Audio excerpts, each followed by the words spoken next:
وَإِلَى ثَمُودَ أَخَاهُمْ صَالِحًا قَالَ يَا قَوْمِ اعْبُدُوا اللَّهَ مَا لَكُم مِّنْ إِلَٰهٍ غَيْرُهُ قَدْ جَاءَتْكُمْ بَيِّنَةٌ مِّن رَّبِّكُمْ هَٰذِهِ نَاقَةُ اللَّهِ لَكُمْ فَذَرُوهَا تَأْكُلْ فِي أَرْضِ اللَّهِ وَلَا تَمَسُّوهَا بِسُوءٍ فَيَأْخُذَكُمْ عَذَابٌ أَلِيمٌ۔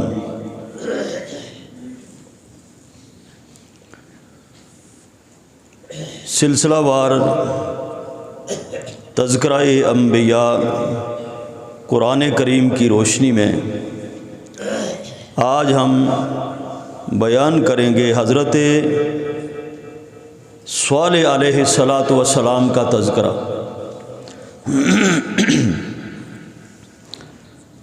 حضرت صالح علیہ السلام جلیل القدر پیغمبروں میں سے ہیں، اور ان کا ذکر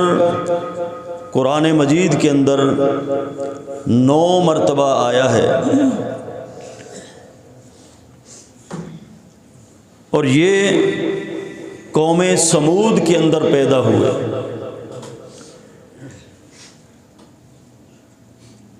ان کا جو نام ہے مکمل صالح بن عبید، صالح بن عبید ان کا نام ہے، اور قوم سمود کے اندر یہ پیدا ہوئے، اور انہی کی طرف یہ اللہ تعالیٰ نے نبی بنا کر بھیجے۔ اور یہ قوم سمود، ان کا شجرہ بھی حضرت نوح علیہ السلام کے بیٹے سام کی پشت سے جا کے ملتا ہے۔ اچھا، یہ قوم سمود جو ہے یہ وہی لوگ ہیں جو حضرت ہود علیہ السلام کے ساتھ ایمان لائے تھے اور پھر وہ بچ گئے تھے۔ تو وہ بچ گئے جو لوگ، یہ انہی کی اولاد آگے چلی، اور یہ مسلمان تھے پہلے، سارے لوگ مومن تھے، اور پھر ان کے اندر بھی شرک اور کفر وہ آتا چلا گیا، اور اس قوم کو، قوم سمود کو عاد ثانیہ بھی کہا جاتا ہے۔ جو پہلے قوم تباہ ہوئی، عاد، قوم عاد، اس قوم کو عاد ثانیہ بھی کہا جاتا ہے، کیونکہ ان کے بھی جو معاملات تھے وہ انہی کی طرح تھے، مطلب کہ انہی کی طرح کا داور تھے، ان کی طرح ہی یہ طاقت اور قوت کے مالک تھے، اور انہی کی طرح یہ بڑے بڑے پہاڑوں کے اندر چٹانوں کو کاٹ کاٹ کے محلات تعمیر کیا کرتے تھے، اور بڑے ہی طاقتور اور بڑے ہی تہذیب رکھنے والے لوگ تھے۔ ان کا علاقہ شام اور حجاز کے درمیان ہے۔ آج کل موجودہ تبوک کا علاقہ، یہ وہاں پر ان کی بستیاں آج بھی کھنڈرات کی صورت میں موجود ہے، کہ جن کو مدائن صالح کہا جاتا ہے، وادی قرا کے اندر۔ اور یہ لوگ حضرت ابراہیم علیہ السلام کے زمانے سے بہت پہلے یہ لوگ آئے تھے۔ حضرت صالح علیہ السلام اور ان کی قوم سمود ابراہیم علیہ السلام سے بہت پہلے گزرے ہیں، ترقی یافتہ لوگ تھے۔ تو یہ جو سورہ اعراف کی میں نے آیت پڑھی ہے، یہاں پر اللہ تعالیٰ نے ان کا بیان اس طرح کیا ہے، وَإِلَىٰ ثَمُودَ أَخَاهُمْ صَالِحًا، قوم سمود کی طرف ان کے بھائی صالح کو ہم نے بھیجا۔ اس نے آ کر کہا، یا قوم اعبدوا اللہ ما لکم من الہ غیرہ۔ جب اس قوم سمود میں شرک آ گیا، بت پرستی پہ لگ گئے، تو اللہ نے صالح علیہ السلام کو نبی بنا کر بھیجا۔ انہوں نے ان کو دعوت دی کہ اے میری قوم، ایک اللہ کی عبادت کرو، اس کے سوا کوئی تمہارا معبود نہیں۔ تو اب مختصر یہ کہ ان لوگوں نے جو کچھ کمزور تھے لوگ، انہوں نے کچھ لوگوں نے تھوڑا سا ایمان قبول کیا، شامل ہوئے ان کے ساتھ، لیکن بڑے بڑے لوگ انکاری رہے، وہ منکر تھے۔ تو مفسرین نے لکھا ہے کہ ایک دن بڑے بڑے لوگوں نے جمع ہو کر حضرت صالح علیہ السلام سے کہا کہ آپ ہمارے لیے کوئی نشانی، کوئی معجزہ ظاہر کریں تاکہ ہم آپ پر ایمان لائیں اور آپ کو سچا نبی تسلیم کر لیں۔ تو معجزے کا انہوں نے صالح علیہ السلام سے مطالبہ کیا۔ یہ پہلی قوم ہے جس نے نبی سے معجزہ نشانی مانگی، اس سے پہلے کسی قوم نے کسی نبی سے مطالبہ نہیں کیا تھا۔ اور حضرت صالح علیہ السلام نے کہا دیکھو اگر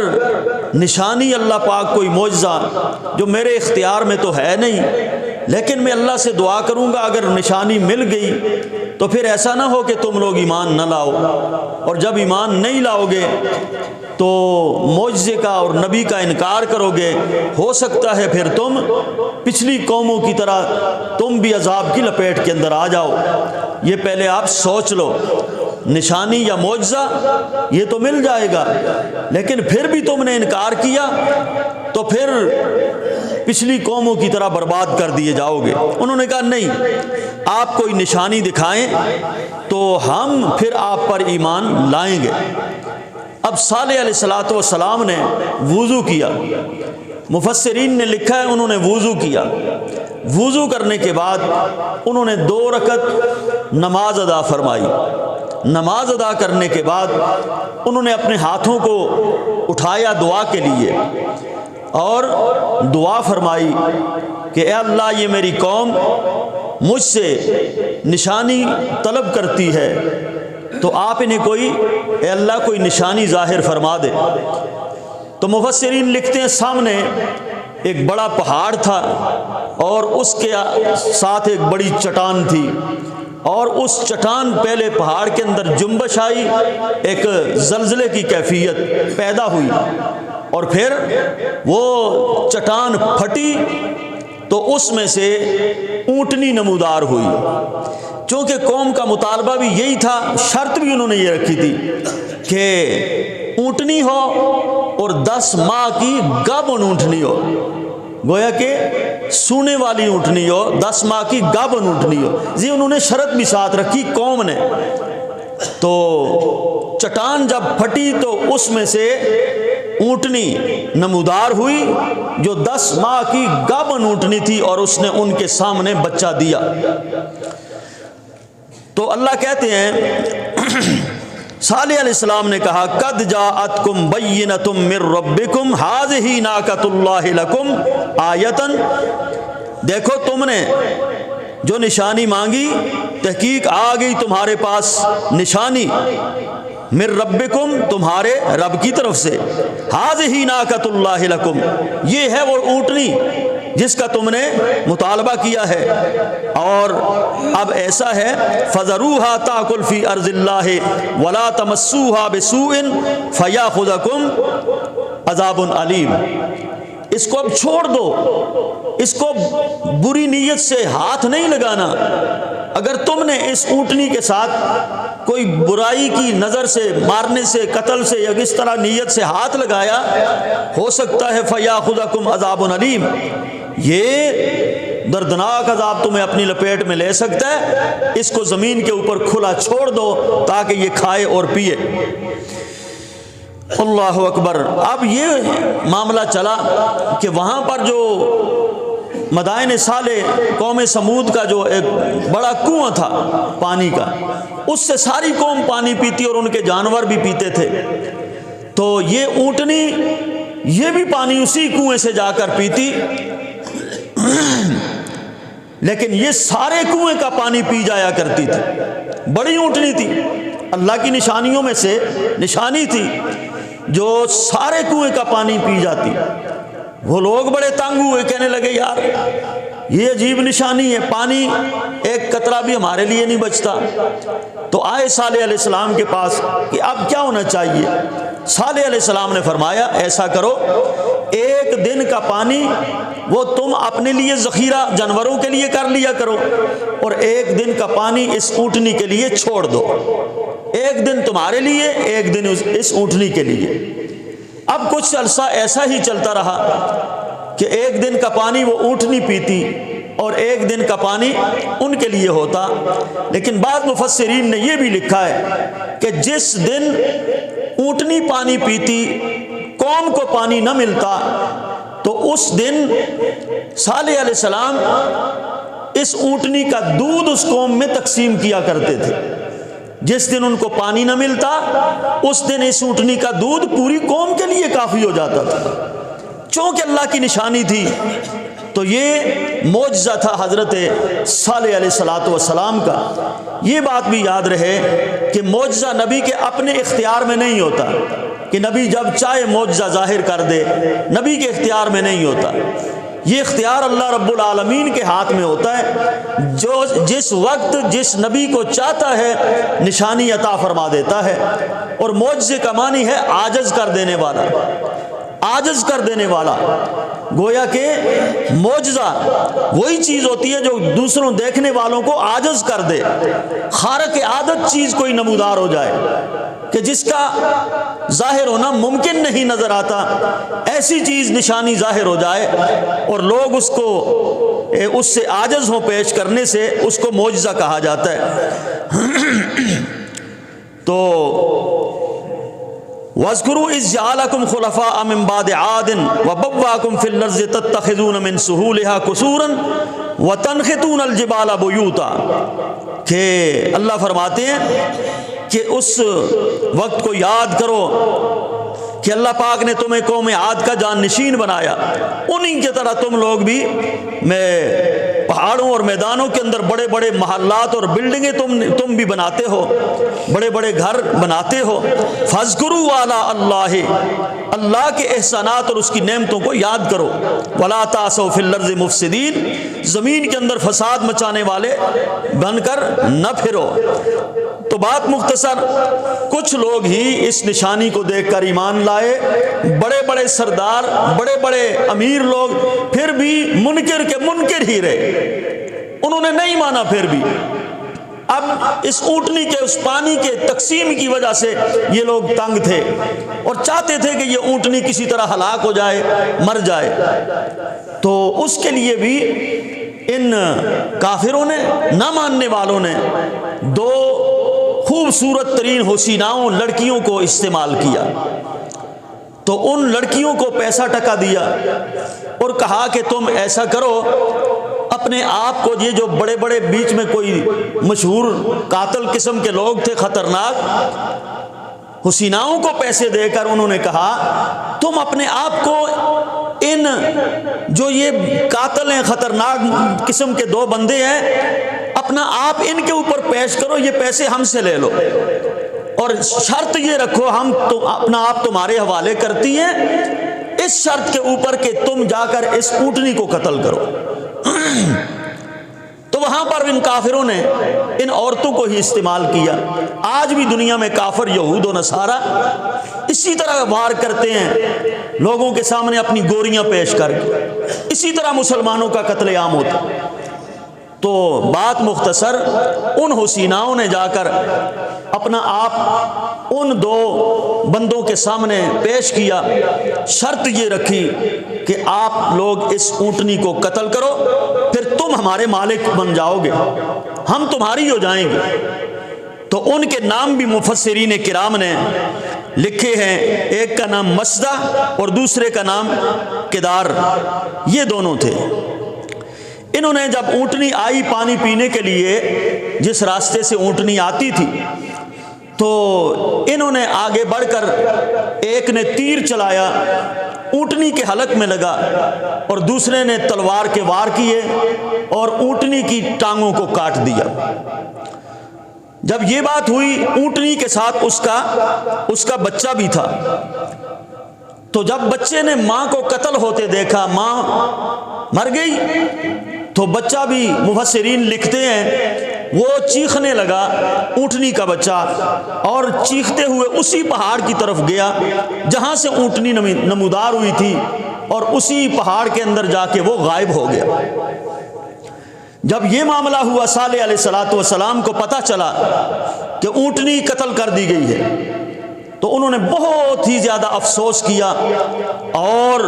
افسوس کرتے ہوئے کہنے لگے کہ اب یہ قوم کسی صورت میں اللہ کے عذاب سے بچ نہیں پائے گی۔ تو انہوں نے جا کر قوم سے کہا، اے میری قوم، تم نے بہت بڑا ظلم کیا ہے، اور اللہ کی نشانی کو، ناقۃ اللہ، وہ اللہ کی اونٹنی تھی، اللہ کی طرف سے تمہارے مطالبے پر وہ ظاہر ہوئی تھی، تم نے اس کو قتل کیا۔ اب 3 دن کی تمہارے پاس مہلت ہے، 3 دن کے بعد تمہارے اوپر اللہ کا عذاب آ جائے گا۔ 3 دن کی مہلت دی۔ اچھا، اس مہلت کے پیچھے بھی مفسرین کرام نے لکھا ہے اللہ پاک کی طرف سے ان کے لیے یہ مہلت جو نبی نے ان کو دی تھی، خیر اور بھلائی کا ہی ارادہ تھا اللہ پاک کا، کہ 3 دن کی مہلت اس لیے دی شاید پہلے دن نشانی ظاہر ہونے پر یہ توبہ کر لیں، جس طرح یونس علیہ السلام کی قوم نے توبہ کر لی تھی، شاید دوسرے دن کی نشانی ظاہر ہونے پر یہ توبہ کر لیں، شاید تیسرے دن کی نشانی پر صالح علیہ السلام نے 3 دن کی مہلت دی، اور فرمایا پہلے دن کل تمہارے چہرے زرد ہو جائیں گے، یہ عذاب آنے کی پہلی صورت ہوگی، اور دوسرے دن پھر تمہارے چہرے سرخ ہو جائیں گے، اور پھر تیسرے دن تمہارے چہرے سیاہ ہو جائیں گے، اور جب تمہارے چہرے سیاہ ہوں گے اللہ کا عذاب تمہارے اوپر نازل ہو جائے گا۔ دوسرا دن آیا تو صالح علیہ السلام کی پیشن گوئی کے مطابق ان لوگوں کے چہرے زرد ہو گئے، پیلے زرد ہو گئے، لیکن یہ نشانی ظاہر ہونے پر چاہیے تو یہ تھا کہ وہ دیکھتے اب عذاب کی نشانی پہلی ظاہر ہو چکی ہے، ہم اللہ سے توبہ کر لیں، لیکن ایسا نہیں کیا انہوں نے، بڑی ڈٹائی کے ساتھ ڈٹے رہے کفر کے اوپر، شرک کے اوپر، اپنے باپ دادے کی ان رسموں رواجوں کے اوپر ڈٹے رہے، نبی جو کہتا ہے کہتا رہے، نہیں مانا انہوں نے۔ دوسرا دن آ گیا، نشانی دوسری ظاہر ہوئی کہ ان کے چہرے سرخ ہو گئے، پھر بھی ان پر کوئی اثر نہیں ہوا کہ چلو اب تو اللہ سے معافی مانگ لیں، استغفار کر لیں، لیکن پھر بھی وہ ڈٹے رہے۔ تیسرا دن ہوا تو ان کے چہرے کالے سیاہ ہو گئے، جب کالے سیاہ ہوئے ایک چنگھاڑ آئی، آواز آئی، ان کے دل پھٹ گئے، ان کے سینے پھٹ گئے، اور زمین ایسی ہلا دی گئی، زمین پھٹ گئی، اور ان کے جو محلات تھے وہ تباہ و برباد ہو کے رہ گئے۔ زمین کے اوپر زلزلہ، چنگھاڑ آئی جس نے ان کے سینوں کو پھاڑ دیا، ان کی عمارتوں کو گرا دیا، اور اوندے منہ وہ درختوں کی طرح گرے پڑے تھے۔ اللہ اکبر۔ تو یہ ہے نتیجہ اللہ کی بات نہ ماننے کا، یہ ہے نتیجہ رسول کی بات نہ ماننے کا، نشانیوں کو تسلیم نہ کرنے کا۔ اللہ مہلت ضرور دیتا ہے، کسی کو کم مہلت ملتی ہے، کسی کو زیادہ مہلت ملتی ہے، لیکن ایسا نہیں ہے کہ آپ اللہ کی پکڑ سے دور ہیں۔ ان بطش ربک لشدید، جب اللہ پکڑتا ہے تو اس کی پکڑ بڑی شدید ہوتی ہے، اور اللہ کی مہلت کی رسی بھی بڑی لمبی ہوتی ہے۔ تو اس لیے میرے بھائیوں، اس واقعے سے نتیجہ ہمیں یہی اخذ ہوتا ہے کہ ہمیں کسی بھی صورت میں جو اللہ نے ہمیں مہلت دی ہے یہ زندگی کی، یہ نہ سمجھیں ہمیں کوئی پکڑنے والا نہیں، ہمیں کوئی پوچھنے والا نہیں، آج نہیں تو کل موت تو آنی ہے، قبر میں، حشر میں اور محشر میں ضرور باز پرسر سوال کیا جائے گا۔ اور اللہ سے دعا اللہ تعالی ہمیں سمجھنے کی اور عبرت حاصل کرنے کی توفیق نصیب فرمائے۔ حضرت صالح علیہ السلام اس عذاب کے بعد فلسطین رم اللہ میں چلے گئے، یا پھر دوسری روایت یہ ہے احقاف میں واپس چلے گئے جو ان کا آبائی علاقہ تھا، اور ان کے ساتھ کل 120 لوگ مسلمان ہوئے، اور جو گھرانے تباہ ہوئے بستیوں کو دیکھ کر قرائن سے معلوم ہوتا ہے کہ ان کی آبادی کم و بیش 5 سے 6 لاکھ لوگوں پر مشتمل تھی۔ اللہ سے دعا اللہ تعالی ہمیں سمجھنے کی عمل کی توفیق عطا فرمائے۔ وآخر دعوانا ان الحمد للہ رب العالمین۔